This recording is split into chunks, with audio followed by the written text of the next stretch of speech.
I'm Aya, and today we're gonna react to a very special ranking of Generation 1's best Nuzlocke Pokemon by our idol, or maybe Oshi?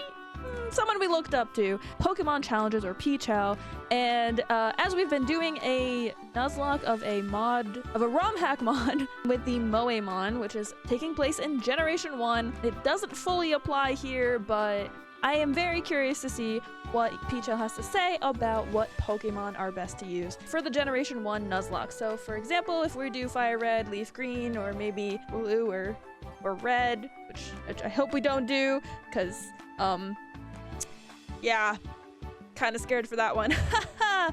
But if we do, and because we're trying to be the best VTuber Nuzlocker out there, this is gonna be priceless information for us, isn't that right? Aha. So without further ado, let's go ahead and watch the video by Pichao and see what he has to say about the Pokemon to use in a Nuzlocke.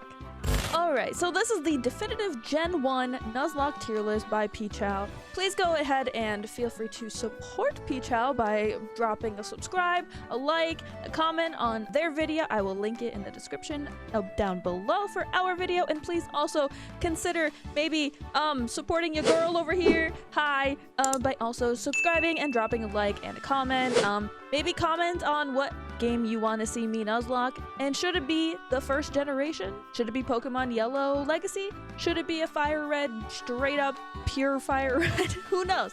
But let me know down below. Please support your girl. Anyway, let's go ahead and watch this video and see where we're at here. Okay, let's get this one out of the way immediately before I even introduce the tier list. Charizard is unironically the worst Pokemon for a Fire Red Leaf Green Nuzlocke. The reason okay, alright, well, he started off this video straight up shitting on Charizard, and the funniest thing about this whole thing is, if you have been watching my streams of the Moemon Mega Fire Red Nuzlocke that we've been doing, you'll know that on attempt number 10, which is what we're on attempt number 10, we chose Charmander because the other 9 attempts with Bulbasaur and Squirtle didn't really go very well for us. So let's see why he thinks Charizard is the worst starter. It sits all the way at the bottom of F tier. Not only does this Pokemon not contribute anything valuable at any point of the game, you are actively sabotaging your run by picking it. You see, the most important part of your Kanto Nuzlocke journey is going to be the Elite Four. Yes. This is by far the most challenging part of the game. I would maybe even say the only truly challenging part. The entire tier list will warp around this fact. The champion fight in this game is no joke, especially considering how specialized your team is going to have to be for the rest of the final gauntlet. By picking Charmander, you are not only getting an encounter that has no standout performance on a single boss fight in the game, not only did you pick up a Pokemon that you won't even bring to the Elite Four, you are— Wait, well, okay, so he's saying you won't even bring Charizard to the Elite Four. Wow, okay. Actively giving the champion, your rival, the strongest possible team. Out of the 3 non-starter— So this is actually super important, I think, to talk about. Depending on which starter you choose, we will have our champion's team, our rival, mirroring. So it looks like if you chose Squirtle, then he'll obviously choose Bulbasaur, which means that his Gen 1 team as a champion should be this, right? Non-starter Fire, Water, Grass Pokemon that Gary can have. So if you choose Charizard, it looks like, yes, you have the Blastoise. You're gonna have to face off against an Exeggutor, which Exeggutor is really tough to go up against in Gen 1 specifically. And then these 3 stay the same pretty much. And then an Arcanine, which is pretty beefy, I think. So Exeggutor and Arcanine are the 2 most threatening ones, while Blastoise is also the most powerful of the 3 starter Pokemon. If he doesn't have a Blastoise, his water type is Gyarados, which you're already considering when— Gyarados! I love Gyarados! Team building, because Lance already has a Gyarados anyway. And to make things even worse, picking Charmander is the only way you could end up losing to the very first gym leader, Brock. If you don't hit Nanki, first of all, you're not guaranteed to lose, but you do have to get Charmander up to get the Metal Claw, though, to even survive. And if they know any Ground type moves, you're kind of screwed, right? But you can make it, especially if you catch yourself a Caterpie up front. I've definitely survived with Caterpie. I haven't personally gone very far with a Beedrill. For some reason, I always get a Caterpie instead of a Weedle, so yay, Viridian Forest, right? And Am I right? I do think that we should talk about the fact that if your rival has Gyarados as its main Pokemon, water type Pokemon specifically, right? We do have to consider, you know, Lance's Gyarados, but also Lorelai's water type Pokemon. So we're probably gonna bring in a Pokemon that is electric type, right? Usually in Generation 1, I would highly suggest bringing in like a Jolteon if you can. And in a Nuzlocke, you're basically guaranteed a Jolteon because you can just get it for free in Celadon City, go get it yourself with Thunderstone, and you have like probably the best electric type out there in Generation 1. I mean, Raichu's pretty decent, I'm not gonna lie, but Jolteon I think it outspeeds Raichu if I'm not mistaken, right? Yeah, so, you know, you're already having a 4-time weakness that you can take care of, so yeah, having Blastoise probably not the best thing, and we are totally screwed in our current Nuzlocke run where we had to choose Charmander because I let you guys choose my starter after I wiped 9 times in this blind Moemon run, which we do have Gen 6 rules in this particular ROM hack, so it's not quite the same, doesn't fully apply, but he does in fact have a Blastoise, and Blastoise is beefy as shit. Genuinely wipe here with Charmander. Alright, with that out of the way, welcome to my new and improved Gen 1 Nuzlocke tier list video. I know I've made Nuzlocke tier lists before, but I'm not gonna lie, those were very vibes based, and they were very long ago. At the time, I might have had over 3,000 hours of Nuzlocke 4 years ago, bro. Almost all that time has been spent playing way more difficult ROM hacks. Also, the production value of these videos, well, Dusclops is actually arguably worse than, or Dusknoir is arguably worse than Dusclops. It has a little bit better offensive capabilities, but that's about it. I think I'll put it. If you let your Dusclops, the pre-evolution, so Dusclops, right? Probably better than your Dusknoir. Here. Because like if I'm using healing items, then holy shit, Eviolite Dusclops is so much better.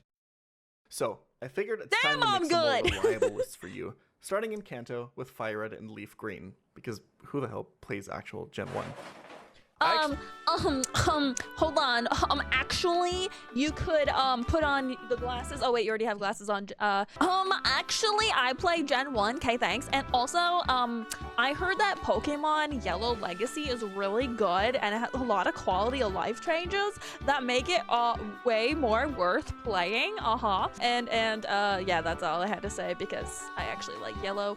I think Yellow's great, but this doesn't really apply to Yellow because, yes. So I actually did some meticulous testing for this leave new the tier glasses list, on? and I feel like I have a much more accurate idea of the strength of every Pokemon, as well as the challenges that the game provides this time around. Because just about any box can get you to the Elite Four, this tier list is going to heavily value Pokemon that can contribute once you're there. That said, there are a few Pokemon that shine in the early game, and they'll get highlighted as well. Let's continue. Okay, that's good. You know what?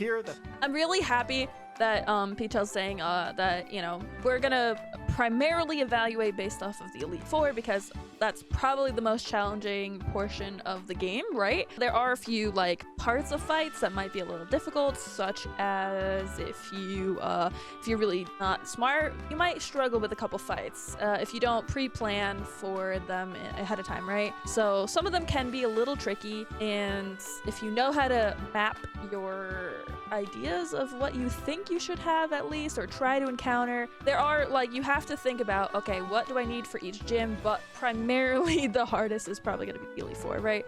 So I like that the way he's doing this tier list is by value of like end game, which is the hardest part, but also like, hey, this Pokemon right here, like for example Mankey or something, right? If you're choosing a Charmander, you need a Mankey pretty much for Brock, right? Like otherwise you're gonna struggle hella hard. That has every Pokemon that I feel like actively hurts your run if you pick it up. Take Porygon. Not only is it completely outclassed by pretty much every other normal type, you can only get it at the game corner for an absurd amount of coins. Most importantly though, taking Porygon means giving up every other casino encounter. Yeah, that's true. If you can't catch an Abra, grabbing an Abra to get your Alakazam if you really want a fast Psychic type. In Generation 1, Psychic type is like overpowered. So might be worth it. That's also super cheap. I think it's like, what does it say? 180 coins, right? So you can just slap some money in there. If you're doing what I do, you just break in a bunch of rare candies and sell them for a lot of money, and you can just buy whatever you want. I really like Dratini. And Scyther's also a pretty good choice. It's probably the only good bug type Pokemon that's worth bringing into late game, right? So if you can't catch a Scyther in the Safari Zone, which is rare anyway, it might be worth, you know, grabbing it here at this corner. But if you're playing like I do, you only get one gift Pokemon per area. So if, for example, you're in Celadon, you can choose to get something here at the game corner, or you can get yourself an Eevee, and Jolteon is just, yeah, just way better.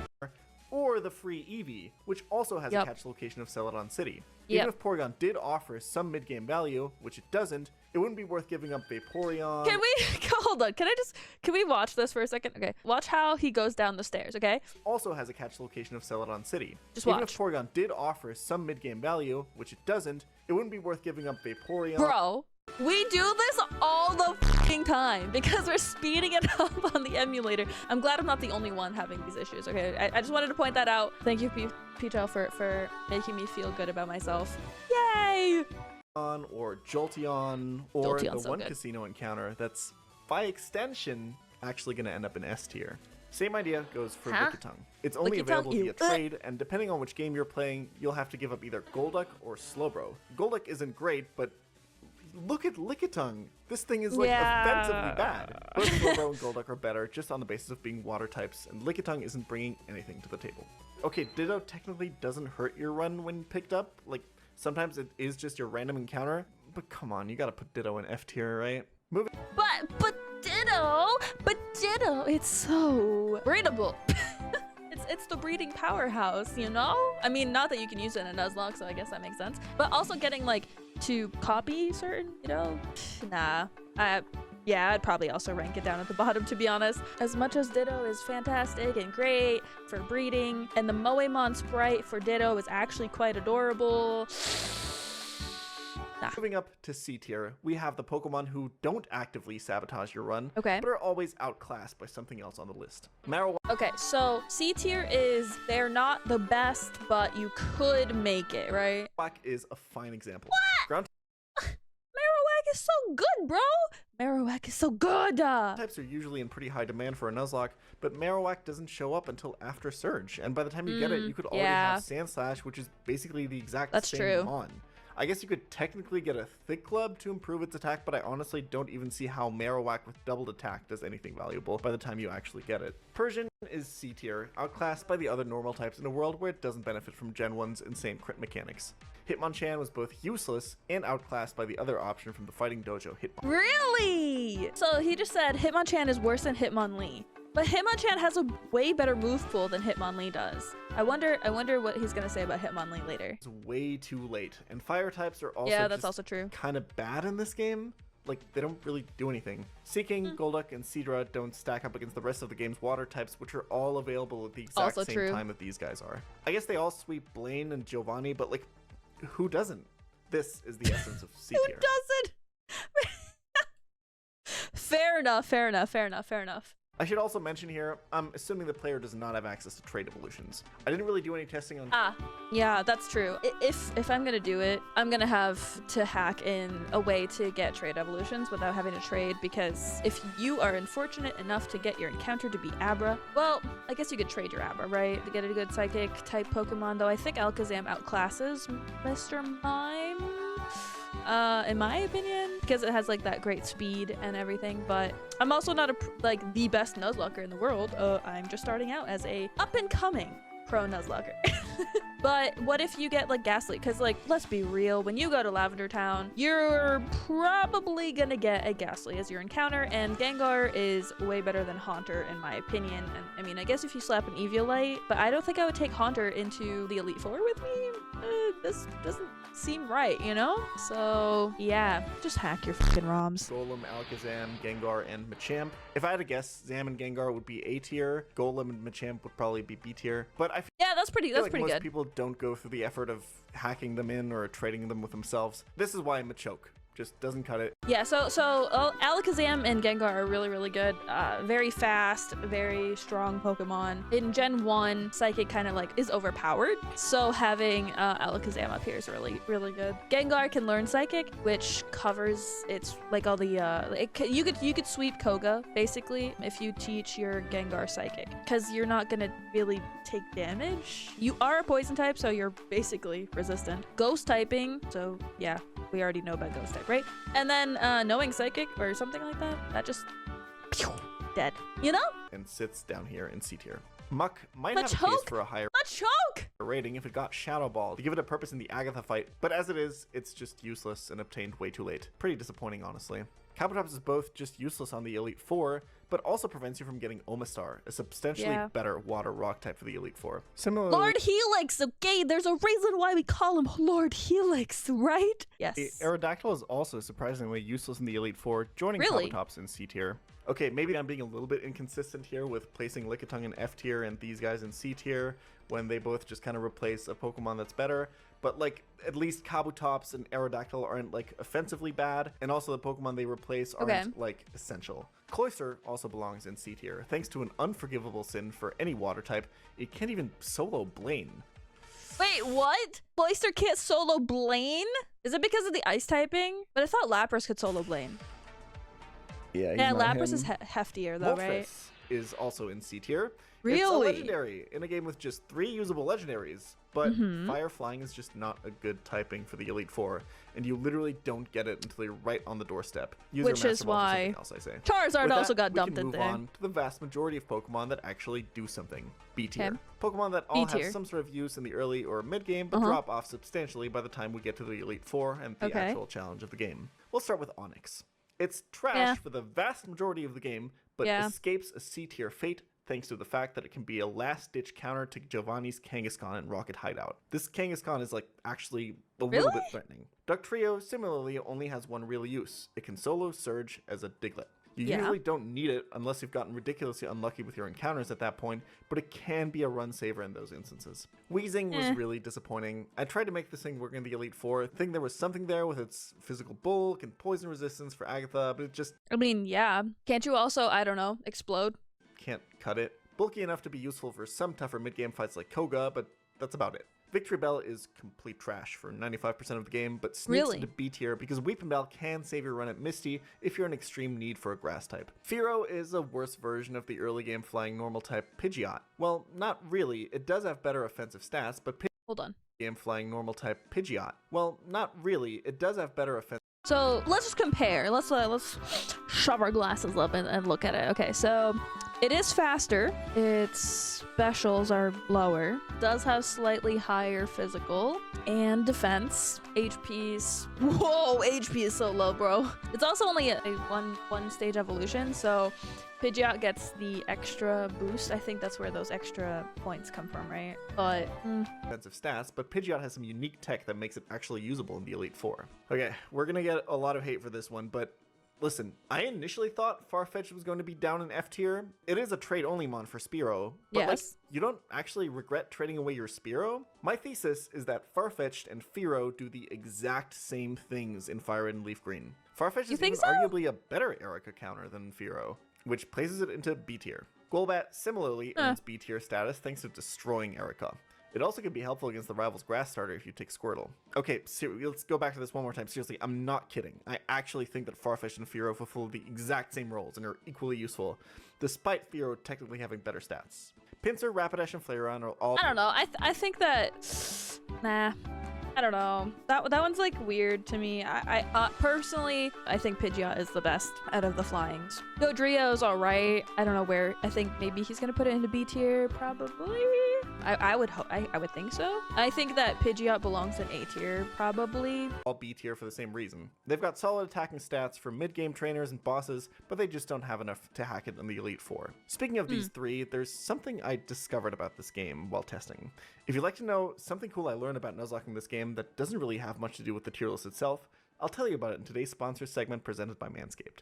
You see, during my testing... Manscaped, wow! Guys, if you like to shave your balls or anything like that, consider supporting Peachel's Manscaped. We're gonna skip past the sponsorship. And head on over to the department store in Celadon to gift otherwise terrible Pokemon their highest power physical move. Pokemon like Pidgeotto, Flareon, Pinsir, and Gyarados really appreciate this one. Gyarados might be the biggest surprise here in B tier. I only ever see this guy in A and S tier, and for later games that kind of makes sense. He's such a but with no strong special physical attacker. He's a super strong physical attacker with Intimidate, which is probably why he's always put up at the top, even though he has a 4-time weakness to electric, right? But I think that really like strong But in attack Gen 3, stat. Gyarados' water moves are coming off of its brutal 60 base special attack, and it just doesn't have the power to take down the Pokemon you need it to. Oh, I just remembered. Gen 1 doesn't have a physical water type move, does it? Like Aqua Tail, for example. Yeah, that might, okay. I see, because you're relying on Surf, Waterfall. No, Waterfall? Is Waterfall a thing? Gen 1? If you're playing Fire Red, I feel like it is, because it's technically Gen 3 based, right? But Surf is probably your go-to. Hydro Pump is also special, which has accuracy, and I don't think you should be using Hydro Pump personally, even though it's really like heavy hitting.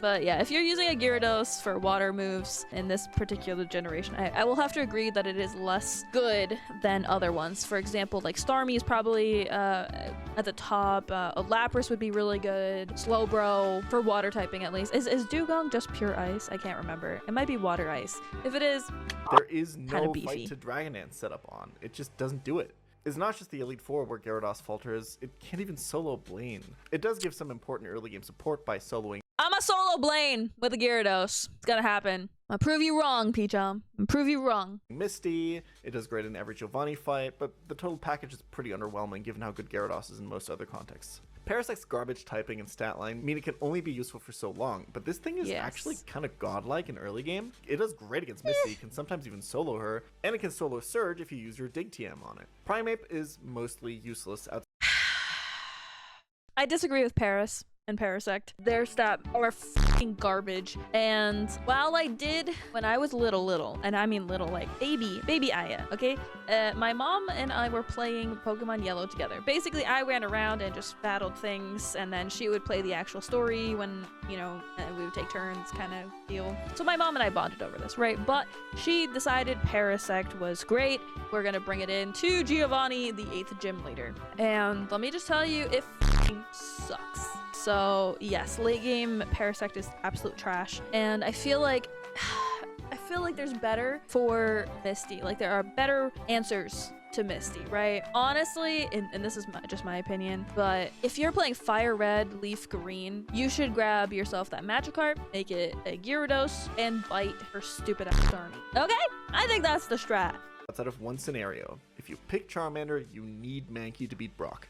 Yes. That means you've already decided you want to play on hard mode anyway, but it's enough for a niche to earn B tier. Graveler is unfortunately a waste of the excellent potential of rock ground typing. Despite resisting poison and hitting it for super effective damage, it can't solo Koga, nor does it provide as much as you'd expect against Agatha given that profile. Those are the two fights that had the potential to pull this thing up to A tier, and it just doesn't do enough. But resisting normal is good enough for B tier. Kingler's huge attack stat makes it a great Pokemon for a lot of the early and mid-game random trainers, but unfortunately it falls off pretty hard by the end game. I've never wanted to use Kingler, and I probably will never want to use Kingler. And even in a Nuzlocke, the likelihood that I'm gonna have to use a Kingler is not super high, I think. Because by the time you encounter Krabby, you should have other Pokemon that have that water type to, like, cover. Unless you killed them all, in which case you might be f***ed. But you should still have a Lapras, at least. You know, like, get a free fucking Lapras before you encounter a Krabby, right? So, I don't see why you would want it. Not only does it not provide the value you want from a water type, thanks to the same issues Gyarados has with the physical special split, it also can't solo Blaine. Sandslash's biggest asset is showing up early. It solos Surge and has good enough stats to take down a bunch of the early game random trainers before quickly becoming obsolete. Butterfree is an easy Pokemon. Yeah, I think Sandslash is pretty decent until probably after Blaine. Yeah. Want to plug into any team for the early and mid game thanks to its ability to support with the powder moves. If you ever find yourself lacking on a random early or mid-game fight, Sleep Powder can bail you out. Unfortunately, Yeah. its complete lack of offense makes it unusable for the Elite Four. Pretty much Wigglytuff just knows isn't confusion. terribly impressive when you put it next to most normal types in this game, but if you get it in Mount Moon and evolve it early, it has great stats compared to most of the Pokemon you'll be running up against for a while. That's enough to make it kind of True. Yeah, I don't know. legitimate for the early game, particularly against Misty and Surge. Yeah. Ninetale's biggest asset is easily its early access to Flamethrower. Vulpix letters Yes. will move at level 29, meaning you can bring Flamethrower Ninetales to the Erica fight, one of the hardest counters for any gym battle in the game. After that, though, it's just kind of a nice fast stat check for random trainers. Again, fire types don't really do anything in this game. Arbok is another mon with great stats for the early game, evolving before Lieutenant Surge and offering some of the earliest access to the move Bite before falling off hard in the late game. Yeah, I don't think I've really considered Arbok to be great, you know? I wanted so much more for Vileplume. Gloom solos Misty, this thing destroys Giovanni, but it comes up short in both of the Elite Four fights where it seems like it could be helpful. I really wanted a Sunny Day Solar Beam to work for this guy, but Solar Beam misses the KO against Lorelai's Lapras, and it just doesn't do enough on Bruno to make up for its uselessness throughout the rest of the Elite Four. Eradicate is actually down here. It's an That kind of sucks. If it could, it would be so much better. I thought Vileplume was pretty good, personally, but awesome early game Pokemon that gets outscaled hard as the game progresses. yes. The fact that only half of these guys get Guts is a problem, but honestly, Raticate is a trap on the Elite Four, even if you win the ability coin flip. It just doesn't hit the damage ranges you need it to. The biggest problem here, compared to other games with Guts users, is that you don't get access to Facade in this game. Guts is a good ability, but it's just not that good on its own. Tauros was a really compelling Pokemon on paper, but unfortunately it's missing the one thing it needs to be useful in the Elite Four: access to Shadow Ball to hit Agatha. It does I feel like a lot of people are gonna disagree with that, but I also don't think I would bring a Taurus into the Elite Four personally. There's just better alternatives, you know? solo Koga and Sabrina, so there is still some use for it, despite the fact that you only get it in the Safari Zone. Up here in B tier... Oh yeah, also, Safari Zone and counter, like, bro. You think I'm that lucky? My trash log? Never. Also, there's better stuff in the Safari Zone. Get it? I hate it. Get it? I hate it here. You canceled. You are Beedrill canceled. is an absolute early game god, thanks to its early evolution. Really? It's one of the best users of the Secret Power TM, and is strong all the way through Koga.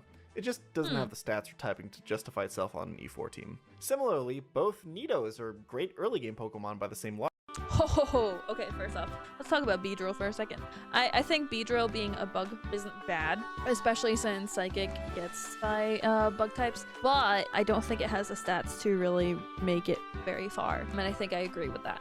Now, saying Nidoqueen and Nidoking are not Elite Four Pokemon, I will have to disagree in the fact that I think that Nidoking is a great Pokemon for the entire game. It can basically sweep the entire game if you give it the right move pools, right? Logic is Wigglytuff. They're early Moonstone evolutions that can roll through trainers after Misty, all the way through to Koga thanks to their stats, relative to the basic and Stage 1 Pokemon you're usually locked into at this stage of the game. They have one of the most diverse move pools, which allows them to help with pretty much any random trainer or boss fight or whatever. They just fall a bit short of Elite Four viability, leaving them at the top of B tier. Okay, here we go.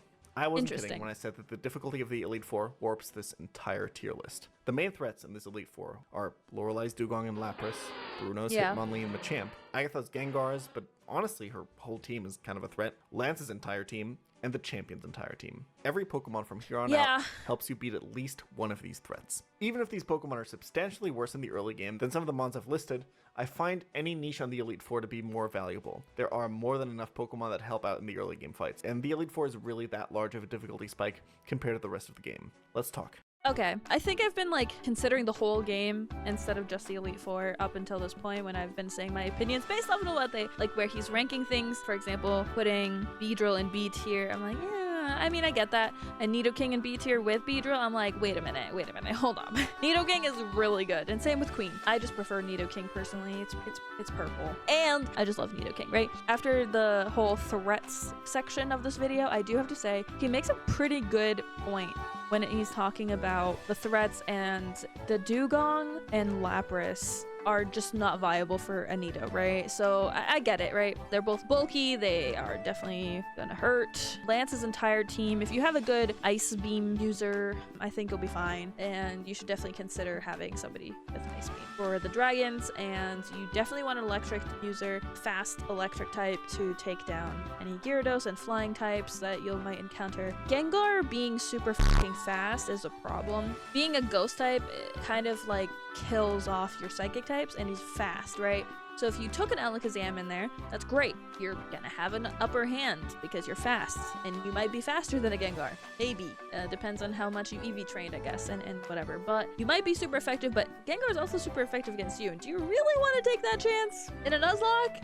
Probably not, right? So that is a pretty big threat. I mean, Agatha's entire team is kind of yikes. But if you have a good Earthquake user, you're pretty much set. So Nidoking is actually, I think, really good for Agatha's team in general. And that's why I kind of disagree. I think Nido should be an A tier, specifically because of Agatha. And it can have, you know, a wide variety of moves. And I think that Earthquake Nido is the ground type that I would go with. But, I mean, let's hear him out, right? About the A tier. Pidgeot! How the hell did you end up in here over Furo? Pidgeot's pretty good. There is genuinely something that Pidgeot can do on the Elite Four, and that's Feather Dance. I actually think it's substantially worse in the mid-game than a lot of the B tiers, but the ability to ruin physical attackers with a single click of Feather Dance is a huge asset in the Elite Four, giving opportunities to switch and even set up for a sweep in some cases. Hitmonlee is clearly the best option of the Fighting Dojo rewards, mostly for one specific Pokemon. It helps beat the demon that is Lorelei's Lapras. Okay, hold on. I've always thought that Hitmonchan was better than Hitmonlee because Hitmonchan has the better move pool in my opinion. But I want to know about this Lapras. Like, Lapras is like a beefy, very hard to kill guy, That's right? the only thing it does, but Lapras is so much of a demon that is enough for Hitmonlee to be A tier. In the early and mid game, You know what?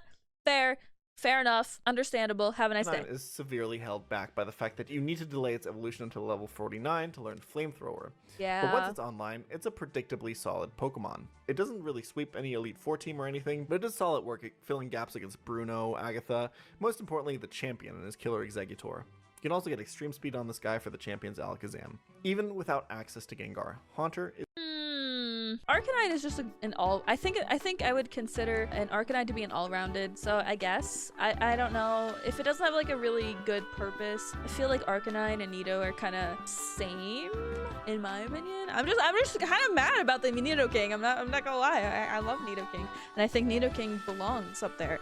Now Haunter being in the A tier, I think makes sense. Gengar's obviously better, but whatever. We can't have a Gengar if you're not traded. Revolution. Blah blah blah blah blah blah blah. We get it. Let's see. Pretty solid. Sweeping Koga if you give it Psychic, and giving you a normal type immunity for the whole game. But it actually also has an extremely niche application in the Elite Four. That was one of my favorite bits of tech that I found in the whole testing phase. It can actually set up Curse on Machamp without dying, and then allows you to just switch back and forth to stall it out. Machamp is a threat, and if you need a counter to it, consider Haunter. Chansey is exactly what you think. A ridiculously bulky special wall that helps you stall out some opponents. I was gonna say, Chansey is because it's the f***ing beefy, stupid, the thick boy, okay? Chansey it takes a bunch of hits. Kuno is really underwhelming for a legendary Pokemon. It just gets absolutely dunked on by Bruno's Rock Tombs, but it is probably the best counter to Dragonite, as long as you can keep it alive until Lance. If you're building for the Elite Four and missing that's the hard part, right? And really only a Dragonite counter, this guy might be worth picking up. Dragonite itself is also really underwhelming given its huge stat total. Its best Elite Four use is against Bruno, where it can 1v1 Machamp, and if you get a little bit lucky, it can take out the Hitmonlee after as well. For most of the game, Venomoth is pretty much indistinguishable from Butterfree, but on Bruno, Venomoth's Shield Dust ability comes up big. It lets it tank Rock Tomb from any of Bruno's 3 Rock Tomb Pokemon and avoid the speed drop, maintaining the speed advantage and 1v1ing even Machamp by using Psychic. That's actually important. That speed cut is probably where it hurts the most, because we do, in a Nuzlocke specifically, rely on outspeeding in most cases, right? We're trying to get the most damage in the fastest amount of time without dying, and that makes sense to me. I haven't really used the Venomoth much, personally. I don't think I'd consider bringing Venomoth into the Elite Four unless I was like in a Nuzlocke and I had to, so it makes sense. It's actually even decent on Agatha. Like, seriously, this thing is not that bad. Dodrio solos Sabrina. but it's really here because it has applications on 3 fights in the Elite Four. It's a shaky answer into Bruno's fighting types due to its secondary normal typing. It's a better answer to Agatha, outspeeding one of her Gengars and sometimes getting early bird to deal with sleep. Bro, what? Dodrio outspeeds one of her Gengars? Bro, ain't no way. Wow. Okay, maybe Dodrie's better than I thought. Spam. It's also a solid answer to Lance's Dragonairs. It's not like it wins any one fight for you, but you won't feel bad about bringing it to the Elite Four given that versatility. It just has that stat total that Firo is kind of lacking. Scyther is an absolutely incredible Pokemon for mid-game onwards. I can't believe I'm saying this. Its access to agility and sword dance mean you can actually set up full team sweeps with this guy. It can sweep Sabrina, solo Erica, and even Koga if you give it a berry. On the Elite Four, it can actually set up on Lorelei if you're ballsy enough to go for it. It can take out Hitmonlee and Machamp on Bruno. It can frag 3 on Agatha. It's definitely too frail for the final 2 fights, but it does more than enough up to that point to be a solid bring. Clefable has access to— See, that's where I would... So I think Scyther's a great Pokemon. I do worry about Scyther's fragility, as he pointed out. It is a little bit, yeah, I don't know. Maybe it's because of how I play and like what kind of player I am. I'm definitely more of the smash head into rock until it breaks kind of way. Sword Stance is obviously an amazing move to up your attack and everything. Agility is also not bad. So if you can set it up, great. If not, which I feel like once you get to the 4, it's harder to do those setup moves, especially with something like Scyther, because there's just, especially Lorelei, I feel like would just ouch if they got the Ice Beam off, right? So I don't think its special defense is all that high, but I don't know. I would have to look at the stats to give my full opinion, you know, being all like smarty pants and shit. I'm just basing this off of like how many times I've played through Gen 1 and what Pokemon I've seen thrive versus not in my personal run-throughs, right? soft-boiled and cosmic power as well as toxic, making it in theory capable of 1v1ing anything if you really need to fill a gap on your Elite Four and have nothing else to do it with. Kadabra is an absolute mid-game monster, shredding pretty much every running trainer. Its access to Psychic without using a TM is a huge asset, and with it, you can solo Erica and Koga, as well as doing well on Lieutenant Surge. Its E4 usage is way more niche because it really can't take hits, but it provides important psychic damage into Bruno's fighters and Agatha's poison types. Depending on what stats you roll, a good Kadabra can full sweep Bruno and Agatha. It's just really hard to actually switch in on other fights, and its value goes down quite a lot because of that. Similarly, yeah, I was gonna say, I think you have to start with Kadabra. If you're bringing it to the Elite Four, you probably want to lead and not switch out, or like switch it in, right? Because Kadabra kind of seems more glass cannon-y to me, and because we're trying not to lose and kill all of our Pokemon, you know, that's kind of like where I would be a little bit afraid for Kadabra. Hypno is a great mid-game mon and solos Koga. Hypno is f***ing disgusting, and you should not have a Hypno. It's a great matchup into Machamp. I hate Unfortunately, Hypno. It's not as good as you would like it to be against Agatha, but it does have the bulk to be useful on some of the other fights as well. F***ing hate Hypno. Here's what might actually be the most controversial placement on the entire list. Snorlax down in A tier. After soloing Sabrina, it really comes on. You put Snorlax in A tier, not S tier? Most people put it in S tier. I would argue the best normal type that you can get. Online once you get to the Elite Four. It's one of the rare mons that can actually 1v1 Lorelei's Lapras. Yeah. It can potentially sweep Agatha with Rest Talk, but will likely need support at some point. It's a tank that can deal with Lance's Dragonairs, and it's amazing into the champ being one of the only consistent counters to Alakazam. But I've seen so many Nuzlocke tier lists that place this as like a top 3 Pokemon in the region, and I'm just not sure why. It's a fantastic gap filler for the Elite Four, don't get me wrong, but I genuinely don't feel like it trivializes any of these fights. I think a box that needs Snorlax to beat the Elite Four is actually kind of rare. I will much more often need one of the upcoming Pokemon. Almost all the rest of this tier can be put into one of 2 categories. Category 1 is water types with powerful ice beams. Wait, we forgot Poliwrath, I think. Poliwrath also falls into this category, while additionally being a potential Lapras counter. Literally me, bro.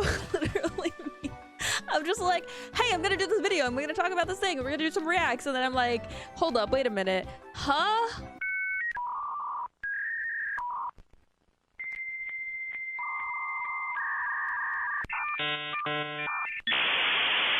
Boom, boom, and then we place them like here. Tentacruel is the first of the many water types that can help any Elite Four team. Water just has a ton of Water's uses just super throughout all these powerful, fights, especially Bruno and the champ. As long as you have a halfway decent special attack stat, which Tentacruel does, you can bring value on pretty much any fight. Most importantly though, all of these Pokemon are expected to switch into Dragonite and kill with Ice Beam at some point. Yes. Slowbro is honestly a little bit underwhelming. Its garbage speed stat means it can't solo Blaine due to flinches. Oh, Houston. And it's not as good of a Dragonite counter as you'd expect. You just die? Did you just die? I'm not the biggest fan of Slowbro because I like fast Pokemon better than slow ones, and I think Slowbro's too something slow. that can hit with an Ice Beam. It straight up loses to the champ's Arcanine too. It's still a really strong choice for the Elite Four because of its matchup into Bruno, and it's got some really decent matchups on Lorelei and Agatha as well. Omastar. Okay, but like, okay, here's my opinion on Slowbro. Slowbro is less good than Starmie. If you want that water psychic type to take the Ice Beam and be able to counter Bruno's fighting, and you know, you just grab yourself a Starmie. I think Starmie outclasses Slowbro by quite a bit because it has that speed specifically, and it's just really good. Is another one of these strong water types that's good on the Elite Four just by nature of like being bulky and learning Ice Beam. It sets itself apart a bit with its poison type resistance, giving it some nice usage on Agatha, as well as being able to easily switch into Dragonite's Hyper Beams. Vaporeon is great for Sabrina and deals solid Vaporeon. Hey, listen guys. Vaporeon, did you know that in terms of the Elite Four, Vaporeon is probably a decent Pokemon because it has some pretty good stats and it's good. Damage once you get Surf. Its biggest Elite You Four thought I was contribution, gonna do comes the against thing, Lance, didn't where its you? bulk destroys Dragonite and makes it a solid counter to the Dragonairs as well. Blastoise is a surprisingly great counter to Lance, thanks to somehow outspeeding his Dragonite. It also has a solid matchup with Arcanine and Venusaur in the champ fight. I can't really say much else about this starter Pokemon though. I don't really think it does anything. It helps with Misty, I guess. Well, Blastoise is bulky, so it can take a couple hits, right? That's why you can go toe-to-toe with Venusaur, even though Venusaur has the grass typing, which obviously you're weak to. But because you're kind of beefier, you can tank it and Ice Beam his Venusaur, right? So I think Blastoise is a really solid water type Pokemon, and I think that's why, right, is because he's beefier. So if you're looking for a beefy little guy and you want to use Squirtle as your starter, go for it, bruh. Dugong is awesome despite showing up really late into the game. Yeah, Icy unfortunately. Wind is huge for speed control in the Elite Four. Being able to slow down like Agatha's Gengar is amazing. Stab Ice Beam is incredible Icy and Wind makes is so Dugong good. one of the best Dragonite counters, but it doesn't even have to give up its fire resistance against Arcanine because it gets Thick Fat. Lapras is also great. But Thick Fat is really good. Yeah, so the sad thing about Dugong for me is like you get it so fucking late.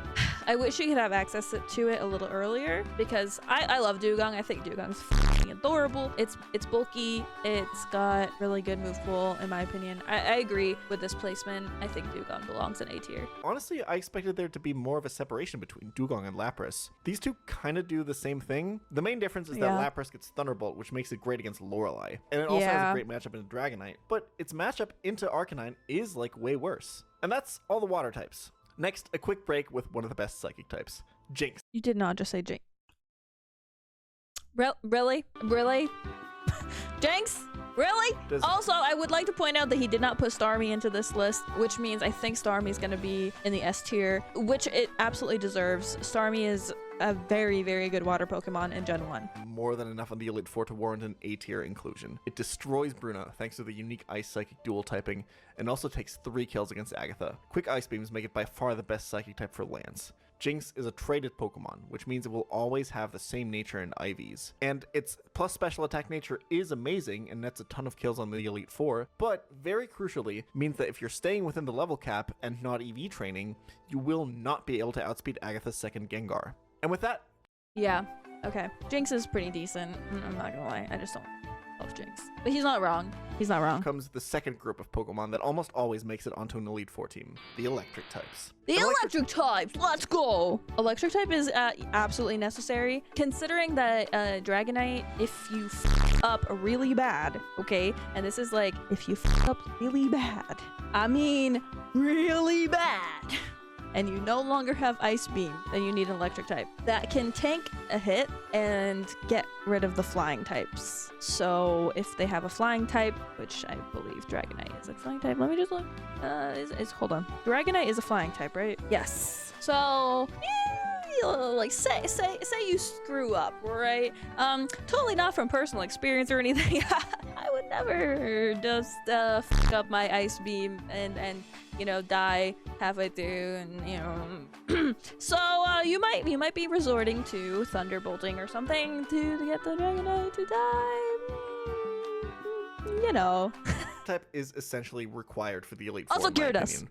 You just So want good. something to blast through Lorelei's water types, but also That need is help great. against all the flying types. Yep. Golbat, Gyarados, Aerodactyl, Pidgeot, Yes. as well as Gyarados number 2. Ooh, I don't know if I'd take I don't know if I'd take an electric type up against Aerodactyl personally. I'm a little too scared for that one, but all the other ones absolutely. Especially when it comes to Gyarados, if you're fighting what's his nuts, having that as his water type, absolutely the best. You can your electric type can annihilate his Pidgeot and his Gyarados.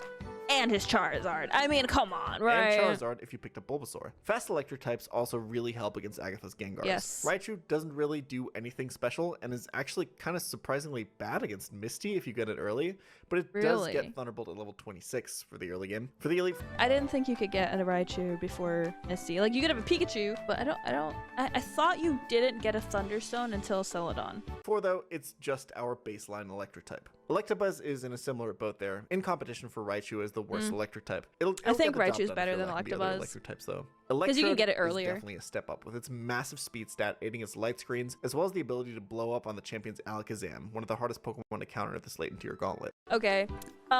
He's not wrong, statistically speaking, like number-wise. Electrode is great. He's very fast, has explosion, because you can sacrifice. Because we need to sacrifice sometimes. It happens, right? If you're Nuzlocking, you might have to sacrifice a Pokemon here and there. It happens, right? It happens. And yes, Alakazam is a fucking beast. So it makes sense. I still prefer Raichu. Jolteon also benefits from a much better speed stat than Electabuzz and Yes. Raichu, but in addition has some really solid defenses. It has Yes. the stats to take down Lorelei on its own, which none of the other 3 electric types can say. It destroys Jolteon Gengars, is it so good, confidently guys. switches into Aerodactyl, but there is still electric types that are better than the evolution. Magnet There aren't I think Magneton is the only other than Zapdos. Like, Zapdos is legendary. So he's gonna rank Magneton above Jolteon. I see. Is it because it's also Steel type? I bet you it is. I bet you it's because it's Magneton's Steel type. typing separates it from Yeah. the other electric types. It has much better staying power against Lorelei, and is also able to contribute way more against Agatha, Lance, and the champion. Finally, the last Pokemon before Fair. we move into S tier is going to be the best starter in the game, Venusaur. Venusaur probably isn't the best I thought we were talking about electric types. But yeah, Venusaur. Okay, I don't like Venusaur. Elite Four Pokemon, but it is an absolute monster throughout the game. Starting by making the first 3 gyms Baby Mode easy, and providing value all the way through to the Elite Four. Leech Seed is its best asset in battle. Just Really? I mean, Leech is pretty good, but I don't know if it's his best asset. Maybe that's why I suck using... Maybe, you know what? This is probably why I don't do very well when I use Bulbasaur as my starter, right? I bet you this is why. ludicrous. I don't use Leech Seed. I genuinely felt like I was cheating when I was using this Pokemon. And this continues into the Elite Four, with Venusaur being able to fill gaps on pretty much any of these boss fights. Leech Seed and Sleep Powder mean that with this guy on your side, anything is possible. Also, not Synthesis, having to yeah, face that's good. Arcanine on the champ fight is a massive buff, because you're probably already bringing an electric type that can kill Charizard. Alright, this is it. 4 Fair. Pokemon remain. Okay, so we have Zapdos. Not surprised. Exeggutor, Starmie, and Mr. Mime. What? Mr. Mime's not even that good. I didn't think it was that good. Is S All right, tier. now I need to The know. best Pokemon in the game. Elite Four dominance is the biggest thing I'm looking for here. If you're able to Yep. bring any of these 4 to the Elite Four, you should pretty much win every single time. First, we have Zapdos. Unsurprisingly, taking the crown as the best electric I mean, it's a type. legendary. Even though throwing out a flying type might sound crazy against Lorelei, Zapdos is strong enough to solo her team. It also 1v1s Machamp, and just kind of all over Agatha as well as Alakazam. If you're banning legendaries, bring Magneton. Otherwise, this guy will save pretty much any box from an Elite Four wipe. Guys, we're getting ourselves a Zapdos. We're gonna rappel through the fucking power plant, and we're gonna get ourselves a Zapdos. Don't let me forget about this, okay? Okay, thanks. Exeggutor goes absolutely crazy on the Elite Four. It's got everything that Venusaur has, but also the broken psychic typing. Obviously, Yeah, I agree, but can't you only get it in the Safari Zone? Or am I just missing out on something? I feel like this is a Safari Zone thing, and if you're unlucky like me, Sag. But this is a Nuzlocke, right? So honestly, you pray for execute or a star you encounter. Obviously, it's Always. great against the water, rock, and fighting types that it destroys with stab. It also beats Gyarados, despite its flying type and neutralizing grass damage. The biggest problem for Executor is that it's extremely reliant on one-time use TMs, needing Giga Drain and Psychic to reach its full potential. But honestly, it's such a beast with these moves, plus Leech Seed, that it's worth the resource dump. It's not just a Psychic is such a good move, and if you can only use your TMs once and you only get one, so for example, Earthquake, Psychic, Giga Drain, a couple others, they're really good, and you only get them once. Yeah, you gotta play really, really smart. Executor is a really good one to have, but might need it for somebody else earlier on because you get Executor so late. I mean, you don't get Psychic until around the same time as Execute, I guess, so yeah. I've always run Gengar personally because it was a much easier encounter and a chance. late game monster either, as it can solo Koga and Sabrina if you give it secret power. Okay, are you ready for the craziest discovery I made during all of my testing? I've never seen anyone talk about this encounter before, but it's genuinely mind-bendingly good. Here we go. The second best Pokemon This is the Mr. Mime that you could possibly get in a Fire Red Leaf Green Hardcore Nuzlocke is Mr. Mime. which is really interesting. You do know, like, okay, you can basically guarantee getting a Mr. Mime because even if you can't encounter an Abra and catch it, you can grab it at the casino, right? Now, some Nuzlockers will say, hey, you can only have one gift Pokemon per area, right? So if you're going to Celadon, you kind of have to choose if you want the Eevee or if you want to pick up the Abra or Scyther or Dratini or whatever's in there, right? Because at the game corner, that is technically Celadon, so yeah. If you are going by the typical rules of gift Pokemon are the exception to the encounter rules to the Nuzlocke, and have at it. You could get them all, I guess. I don't know. I personally have been playing one per area, which includes the gift Pokemon, so I did not grab myself an Abra and get myself a Mr. Mime, which apparently now I'm kind of second guessing myself. I'm gonna hear him out about Mr. Mime, but basically what I'm trying to say is you can basically always guarantee getting a Mr. Mime because of the game corner buying it for super duper cheap. I think if you collect all of the coins inside the game corner, I think you actually have enough, or you might have to buy just a couple extra coins at the counter to buy it, right? And it's not that expensive, so it's super cheap. But if you like walk around the game corner after you get the case and you talk to all the people and you get extra coins, I think you pretty much could just buy the Abra outright. I might be a few coins off, so you might have to grab like 50 extra whatever to get it, but it's guaranteed, right? So if you need a good psychic type early game, apparently it's really, really good, and it's an S tier according to Picho, you know, so if you really want it, you're guaranteed it. Really? The thing you have to trade away your Abra for?